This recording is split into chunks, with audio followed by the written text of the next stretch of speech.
কে বলছেন দেবনারায়ণ দা? কুণাল ঘোষ বলছেন মমতা বন্দ্যোপাধ্যায়ের এটা প্রাপ্য ছিল, এবং তার থেকে বেশি আমি বলছি চিত্তাকর্ষক যেটা, সেটা কোথায় বলছেন? মমতা বন্দ্যোপাধ্যায়ের বাড়ির চৌকাঠের সামনে দাঁড়িয়ে কার্যত এইটা কুণাল ঘোষ বলছেন যেটা হয়েছে এটা মমতা বন্দ্যোপাধ্যায়ের প্রাপ্য ছিল। মানে কার্যত বুঝিয়ে দিচ্ছেন এটা ললাট লিখন মমতা বন্দ্যোপাধ্যায়। ঠিকই তো, রবীন্দ্রনাথের পুরস্কার কবিতা কি লেখেনি? ও ঠিকই বলেছেন কুণাল ঘোষ। না না, সেই তো, দেখিতে দেখিতে ডুবে গেল কুল, আত্মপর হয়ে গেল ভুল, কে আপন কে পর সব ভুল হয়ে গেছিল।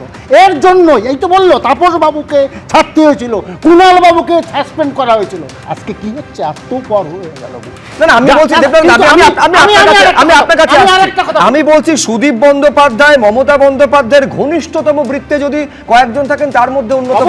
আমি বলছি সুদীপ বন্দ্যোপাধ্যায় এরকম একটা পদক্ষেপ নিতে চলেছেন। মমতা বন্দ্যোপাধ্যায় তো রাজনীতি দারুণ বোঝেন, বুঝতে পারেননি কখনো, মানে আভাস পর্যন্ত পাননি যে এটা এই ছবিটা দেখতে হতে পারে মমতা বন্দ্যোপাধ্যায়কে। সেই জন্য শেক্সপিয়ার জুলিয়াস সিজারে পরিষ্কার বলেছে, ব্রুটাস বলেছিল, there is a tide in the affairs of man which taken at the flood leads on to fortune. কাকে বলছেন? তাদের জীবনে, মানুষের জীবনে একটা সুযোগ আসে এবং চরম সুযোগ আছে, যেটাকে ঠিক মতো কাজে লাগাতে পারলে সময় মতো সাফল্যের শিখরে উড়ে যায়, সাফল্যের শিখরে উড়ে যায়। এই সাফল্যের জন্য এই সব গিরগিটিরা সাফল্যের শিরে চেঞ্জ করে মুহূর্তে মুহূর্তে। এই লোকগুলো আগে কোথার থেকে কি ভাবে, এই লোকগুলোই তো আজকে তৃণমূলকে শেষ করলো। সাফল্য শিখরে বিজেপিতে ওইভাবে যেতে পারলে বিজেপির নেক নজরে আসবো, ওখানেও আমি থাকতে পারবো। শুনুন, এইসব মহান ব্যক্তিগুলো লেখেনি খারাপ জিনিস লেখেনি, সাফল্যের শিখরে ওঠার জন্য এরা একসঙ্গে, মমতার খুব ঘনিষ্ঠ ছিল, আবার সঙ্গে সঙ্গে চলে গেল। এর মতো বিশ্বাসঘাতকেরা নেই, এইটাই বলবো।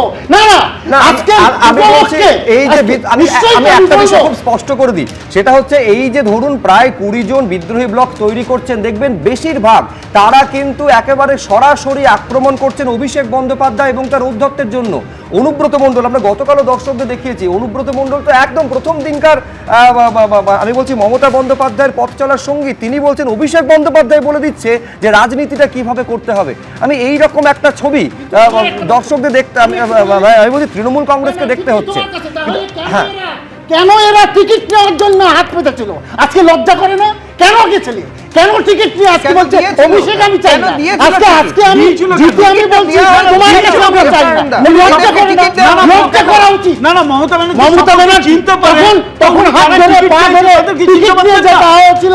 আজকে আমি আর না, আমি বলছি এই সুদীপ বন্দ্যোপাধ্যায় এবং নয়না বন্দ্যোপাধ্যায়কে বারে বারে টিকিট দেওয়া হয়েছিল, এবং আমি শুধু এটা কোনো বাইরের বক্তব্য নয়, একেবারে আজকে যিনি দল থেকে পদত্যাগ করেছেন এবং রাজ্যসভার সাংসদ থেকে যিনি পদত্যাগ করেছেন তিনি বলছেন যে এই সুদীপ বন্দ্যোপাধ্যায়কে লোকসভার দলনেতার পদ থেকে সরিয়ে অপমান করা হয়েছে।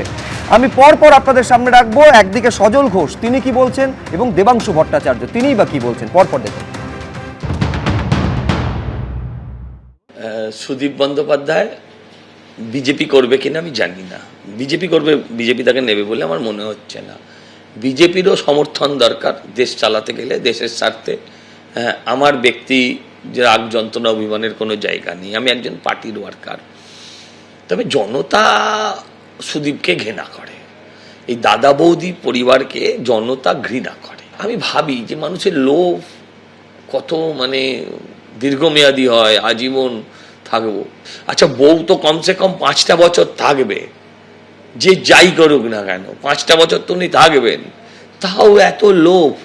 এরা স্বামী স্ত্রীর বাইরে কিছু বোঝেনি, স্ত্রী স্বামীর বাইরে কিছু বোঝে। ভেরি মাচ হ্যাপি কাপল, জনতার কথা কখনো ভাবিনি। আমার খারাপ লাগছে আজকে সবচেয়ে বেশি মমতা বন্দ্যোপাধ্যায়ের জন্য, কিন্তু দুঃখের বিষয় এটাই যে এই দিনটার জন্য দল দায়ী। দল সঠিক সময় শক্ত হাতে সামলাতে পারেনি, দল সুযোগ সন্ধানীদের সুযোগ দিয়েছে, দল যোগ্যতা দেখে দায়িত্ব দেওয়ার চাইতে অনেক বেশি শুধুমাত্র পাশে ঘুরঘুর করা লোকেদের জায়গা দিয়েছে, এবং সেই সমস্ত জায়গাকে কেন্দ্র করেই আজকে দেখুন যাদের জন্য কিছু মানুষকে বঞ্চিত করা হয়েছিল তারা প্রত্যেকে কিন্তু আজকে উল্টো দিকের দল, তাদেরকে সম্মান দিয়েছে, জায়গা দিয়েছে, এবং তারা তো সেই জায়গা পেয়েছে।